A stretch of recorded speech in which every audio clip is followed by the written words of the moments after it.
Assalamualaikum. Selamat datang di channel kajian eksklusif, tempat ceramah dan video seputar Islam. Untuk mendukung channel ini, silakan klik tombol subscribe, like, komen, dan share link video ini ke media sosial kamu ya. Semoga kita semua mendapat pahalanya. Jazakumullahu khairan. Bismillahirrahmanirrahim. Tak keluar suara. Ini pula nampaknya.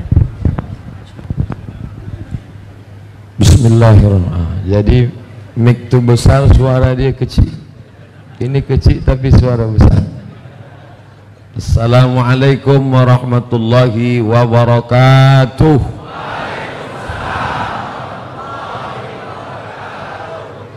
Alhamdulillahi wa kafa, wassalatu wassalamu ala al-habibil mustafa wa ala alihi wa ashabihi ahli tuqa wal wafa. Subhanaka la ilma lana illa ma 'allamtana innaka antal alimul hakim. Rabbi shrah li sadri wa yassir li amri wa hlul 'uqdatam min lisani yafqahu qawli. Saya Ustaz Al-Mukarram Ustaz Azhar Idrus. Saya bulan Ramadan tahun 2008 balik ke Pekanbaru. Ramadan 2008. Sampailah malam ini, baru malam inilah menengok Masjid Nisramai ini. Sampai orang tegak. Baru malam inilah sampai jam macet sampai ke depan rumah kantor gubernur. Jadi ceritanya panjang. Saya selalu menonton di YouTube, macam-macam saya buka. Ada saya tengok Ustadz Akil Hai, dia pakai lagu India saja. Ustadz Bollywood. Ada Ustadz Kazim, macam-macam. Tapi begitu melihat Ustadz Azhar Idrus, di situ saya jatuh hati. Saya tengok pagi, saya tengok. Yang kesan pertama saya waktu ada orang bertanya, Ustadz, bolehkah kalau ambil gambar bertiga? 3 orang ambil boleh tak? Katanya nanti mati. Kata Ustadz Azhar Idrus, kalau ambil bertiga, yang ambil sekali pun mati semua. Jadi waktu saya ke Kuala Lumpur, saya ingin betul jumpa. Saya tanya-tanyalah Pak Cik Razak. Pak Cik Razak di Keramat. Saya duduk kat Keramat. Ustaz, Pak Cik Razak kenal dengan Ustaz Azhar Idrus? Oh, kenal. Macam mana kalau nak jumpa dia? Susah. Dia kalau bagi pengajian paling sikit 40.000 orang. Kalau dia bagi pengajian penuh. Beberapa hari yang lalu dia buat pengajian sini dekat Keramat. Ya. Oh, saya tak boleh jumpa. Tidak. Dah, cerita tentang Ustaz Azhar Idrus pun habis. Beberapa hari yang lalu datanglah tim mengatakan Ustaz Azhar Idrus mau ke Pekanbaru, ingin jumpa. Masuk. Ini pasti ada orang nak main-mainkan saya. Ini tak betul nih. Sampai tadi di jalan saya belum percaya. Sampailah sudah jumpa, barulah percaya. Ustaz Azhar Idrus menanya, nama sudah tahu. Beliau tanya saya berat berapa kilo. Saya jawab berat saya 50 dah masuk kasut. Kata Ustaz Azhar Idrus, alhamdulillah Ustaz sudah memudahkan orang lain. Memudahkan untuk apa? Memikul jenazah.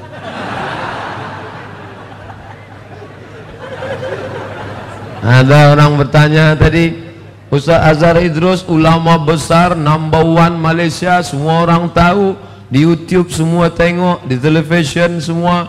Tapi manakala dia datang, dia tak naik plane. Kenapa tak naik plane? Apa dia jawab? Banyak susah, banyak pahala. InsyaAllah, tawaduk, rendah hati. Beliau adalah orang yang dikenal, maka tak perlu saya kenalkan lagi. Al-Mukarram Ustazuna. Saya selalu menyebut dalam WhatsApp saya Ustazuna, karena saya berguru tak langsung kepada beliau. Selama ini sanad saya terputus. Tapi setelah berjumpa nih saya boleh mengatakan haddatsani al Ustaz Azhar Idrus karena sudah berjumpa langsung. Ada seorang sahabat Nabi bernama, saya bicara 30 menit saja. Kalau waktu sudah habis tolong bagi tanda atau agak batuk-batuk sedikit. Nah, itu makna waktu sudah habis. Nabi sallallahu alaihi wasallam punya seorang sahabat bernama Anas ibnu Malik. Anas ibnu Malik sesudah Nabi meninggal dia pindah ke kota Basrah. Basrah Irak, bukan Kuansing. Di sini ada juga Basrah. Basrah. Kemudian di Basrah ini banyaklah murid-murid daripada Anas ibnu Malik, di antaranya Al-Imam Al-Hasan Al-Basri. Al-Basri artinya orang Basrah, Al-Kufi orang Kufah, Al-Minkabawi orang Minangkabau, Syekh Ahmad Khatib Al-Minkabawi, Syekh Muhammad Yasin Al-Fadani Padang.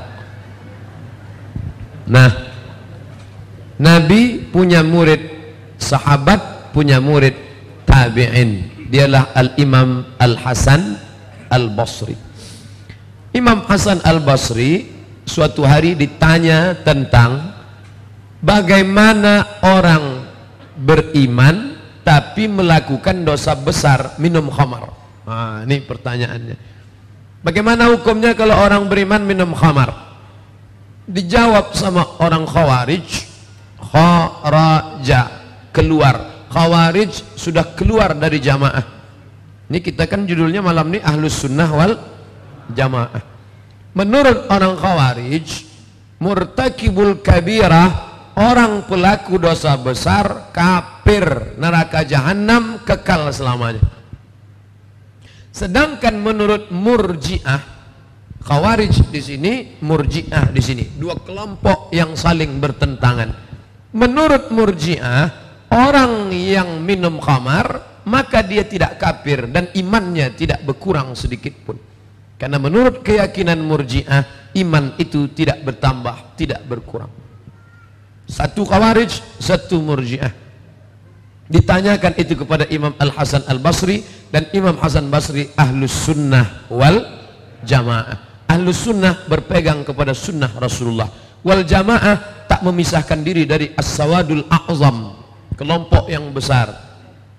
Abu Bakar, Umar, Uthman, Ali, Ahlus Sunnah wal Jamaah.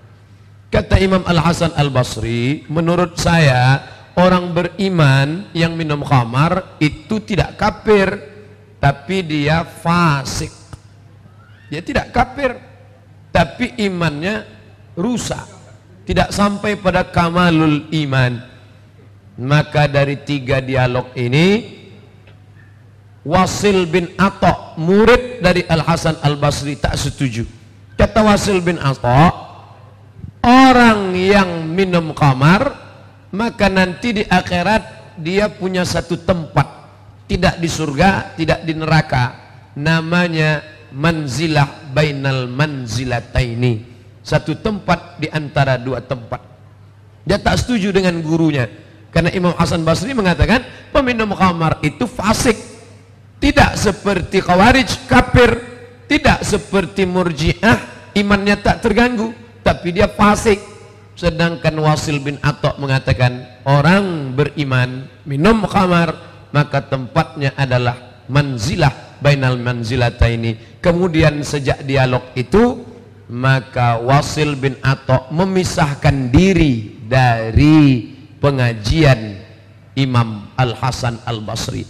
Memisahkan diri bahasa Arabnya i'tazala. Ketika Wasil pergi memisahkan diri, apa kata Imam Hasan Al-Basri? I'tazala Wasil anna, Wasil sudah memisahkan diri dari kami. Orang yang memisahkan diri itu disebut Mu'tazil, kelompoknya namanya Mu'tazilah. Salah satu rukun Mu'tazilah mesti berpegang pada manzilah bainal manzilataini, satu tempat di antara dua tempat. Kelompok-kelompok ini lawan dari Ahlus Sunnah. Lawan dari Ahlus Sunnah adalah Ahlul Bid'ah. Orang pelaku bid'ah itu disebut dengan mubtadi'. Makanya kalau mengkaji nama periwayat hadis, fulan mubtadi', dia pelaku bid'ah. Bid'ahnya apa? Karena dia mengikut khawarij. Dia pelaku bid'ah. Bid'ahnya apa? Karena dia pengikut murji'ah. Dia pelaku bid'ah. Bid'ahnya apa? Karena dia mu'tazilah. Maka kalau sudah disebut ahlul bid'ah, khawarij, murji'ah, mu'tazilah, bisa dibaca dalam buku Al-Firaq Bainal Milal wal Ahwa wan Nihal, Al-Fisal fil Milal wal Ahwa wan Nihal, Imam Zahiri, atau dibaca juga dalam buku Al-Farq Bainal Firaq, atau ada juga dalam tulisan Syahrastani Al-Milal wan Nihal. Ini tentang kelompok-kelompok ahlul bid'ah. Dan alhamdulillah kita sampai hari ini masih berpegang kepada ahlus sunnah wal. Ada kawan sahabat na'udzubillah, tetangga, dia mengaku beriman, dia minum khamar. Saya tak mengatakan, Ustadz, apa hukum peminum khamar? Siapa yang minum khamar? Kafir, neraka jahanam, kekal dia di dalamnya. Maka saya sudah khawarij. Tuh Ustadz Somad itu ahli bid'ah tuh. Kenapa? Dulu pelaku bid'ah itu pemikiran, keyakinan, bukan siapa yang baca doa kunut subuh bid'ah. Itu datang dari mana? Ustadz, apa hukumnya dia beriman tapi minum khamar? Imannya tidak terganggu sedikit pun, karena minum khamar itu tidak mengganggu imannya. Iman tak bertambah, iman tak berkurang. Kelompok apa namanya? Murji'ah. Ustadz, apa hukumnya orang beriman peminum khamar? Dia tak masuk neraka, dia tak masuk surga, tapi ada satu tempat untuk dia. Nama tempatnya manzilah bainal manzilataini. Kelompok apa namanya? Mu'tazilah. Ustaz, dia peminum khamar, apa hukumnya? Dia beriman, ya. Dia minum khamar, ya. Dia tidak kafir, tapi dia fasik. Apa dia? Ahlus sunnah wal jamaah. Imam ahlus sunnah wal jamaah di antara tabi'in adalah Al-Hasan Al-Basri. Ada seorang namanya Ghailan Ad-Dimashqi. Dimashqi, Damaskus, ibu kota Suriah. Kata Ghailan, al-amru unuf. Al-amru unuf. Dunia ini terkembang, tidak ada perencanaan di dalamnya. Setelah Tuhan menciptakan alam semesta, dia pun menonton saja. Dia tak tahu apa yang akan terjadi di masa akan datang. Maka kelompok ini menghilangkan satu dari rukun iman, yaitu percaya kepada takdir. Takdir bahasa Arabnya qadar. Qadar. Maka kelompok yang mengingkari takdir ini disebut dengan qadariyah. Jadi kalau ada kelompok mengatakan, saya tak percaya itu ada takdir, antu minabillah wa malaikatihi wa kutubihi wa rusulihi wal yaumil akhir. 5 cukup. Adapun takdir tak ada tuh.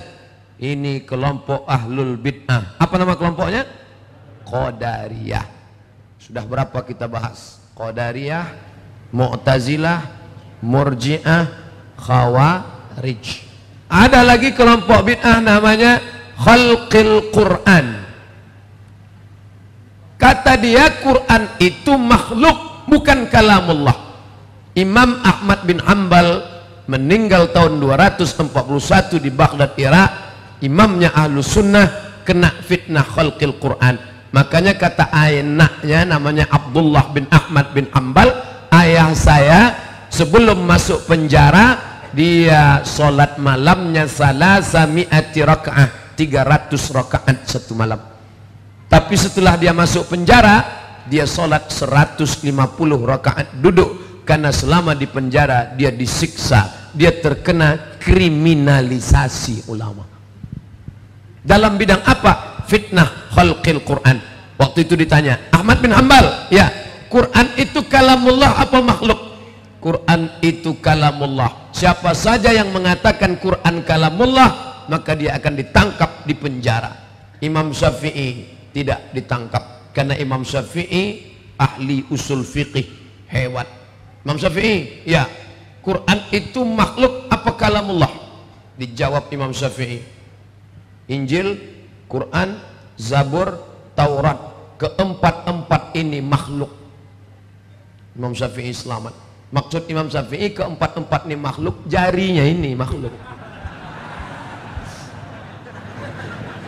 Ahli usul fikih mau dilawan, dia tak masuk penjara, hebat dia. Nah, apa maknanya? Kalau ada orang mengatakan Quran itu bukan kalamullah, dosen sekuler liberal diambilnya Quran, dipijaknya depan mahasiswa. Apa nih Quran? Bukan kalamullah ini.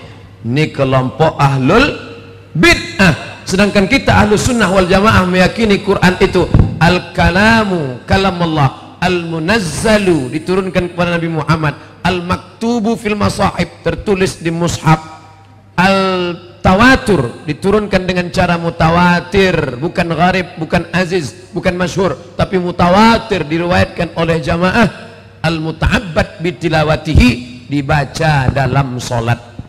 Itu makna muta'abbad bitilawatihi, bukan membacanya beribadah, maknanya dibaca dalam solat. Sudah berapa kelompok ahlul bid'ah? Khawarij, Murji'ah, Mu'tazilah, Qadariyah, Khalqil Quran. Kelompok yang keenam, apa dia? Itulah yang disebut dengan Syiah. Syiah bukan ahlus sunnah. Kenapa? Bagaimana cara kita meneleksinya? Asal keluar dia dari sunnah, maka dia bukan ahlus sunnah wal jamaah. Di antara letak keluarnya Syiah dari ahlus sunnah mana? Karena dia mengatakan wajib beriman kepada imam yang 12. Siapa yang tak percaya kepada imam 12, maka dia kafir, halal darahnya. Meninggal Nabi Muhammad digantikan Sayyidina Ali, meninggal Sayyidina Ali digantikan Sayyidina Al-Hasan, meninggal Sayyidina Al-Hasan digantikan Sayyidina Al-Husain, meninggal Sayyidina Al-Husain digantikan Sayyidina Zainal Abidin, meninggal Zainal Abidin digantikan Muhammad Al-Baqir, meninggal Muhammad Al-Baqir digantikan Ja'far Shadiq, meninggal Ja'far Shadiq digantikan Musa Al-Kazim, meninggal Musa Al-Kazim digantikan Ali Ridha, Ali Al-Jawad, sampailah imam yang ke-12 yang katanya sampai sekarang belum mati dan dia sedang bersembunyi dalam bukit Sirdap. Entah apa yang dia tunggu, wallahu alam bisawab. Dan kita tidak meyakini itu. Ini keyakinan bid'ah mungkarah yang tak ada asal dan usulnya daripada Al-Quran dan Sunnah Nabi Muhammad sallallahu alaihi wasallam.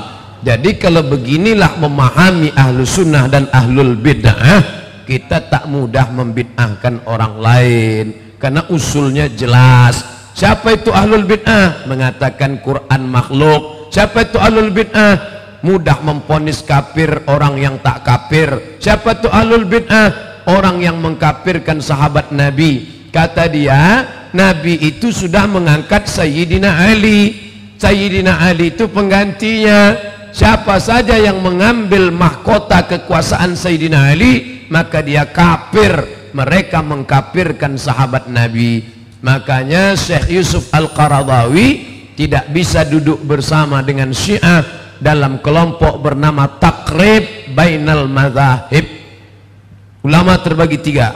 Pertama melawan Syiah, yang kedua ikut Syiah, yang kelompok pertengahan ikut dialog yang dimotori oleh Mahmud Shaltut, Grand Syekh Al-Imamul Akbar. Dialog Sunni Syiah, tapi ujung-ujungnya bukan dialog, tapi tasyyi' as-sunnah, mensyiahkan ahlu sunnah, syiahisasi ahlu sunnah.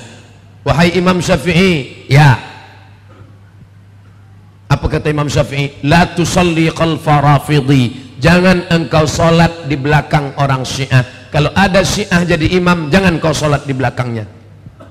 Sifhum lana, tolong sebutkan pada kami bagaimana ciri-ciri sifat orang Syiah. Apa kata Imam Syafi'i menjawab, man qala inna Aba Bakrin laisa bi imamaini fahuwa rafidhi. Siapa yang mengatakan Abu Bakar dan Umar bukan pemimpin, maka dia Syiah Rafidah.